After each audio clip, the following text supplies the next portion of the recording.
Retour en France où l'on en sait encore un peu plus sur le prélèvement à la source de l'impôt sur le revenu qui entrera en vigueur le 1er janvier 2019. Une étude révèle que c'est aux petites et moyennes entreprises que la mise en place du nouveau dispositif va coûter le plus cher.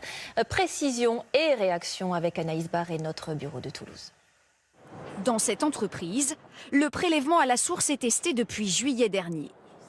Voici à quoi ressemblera bientôt le nouveau bulletin de salaire, où une nouvelle ligne a fait son apparition.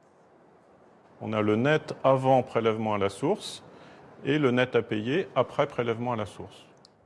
Pour en arriver là, il a fallu réorganiser le service de comptabilité. Il s'agissait de mettre à jour le logiciel de paye et de tester sur le plan technique, dans un premier temps, la communication avec le ministère des Finances. Le dispositif a donc un coût pour les entreprises.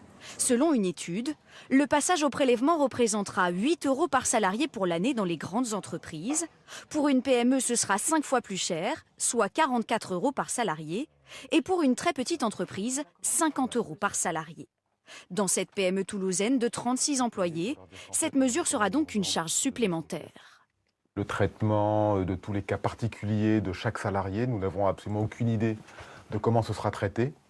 Donc oui, c'est une inconnue en tout cas, et ça sera du travail, bien sûr. Du travail et un coût supplémentaire pour l'entreprise. Et un coût, parce que du travail, c'est forcément un coût. Un coût pour l'entreprise, mais un système jugé plus simple par certains salariés. C'est quand même quelque chose d'agréable de se dire que ce qu'on reçoit, c'est pour nous et pas une partie à penser à mettre de côté pour des prélèvements futurs. Moi, je dis c'est bien. Ça évite beaucoup de paperasse et puis au moins, il y a moins d'erreurs.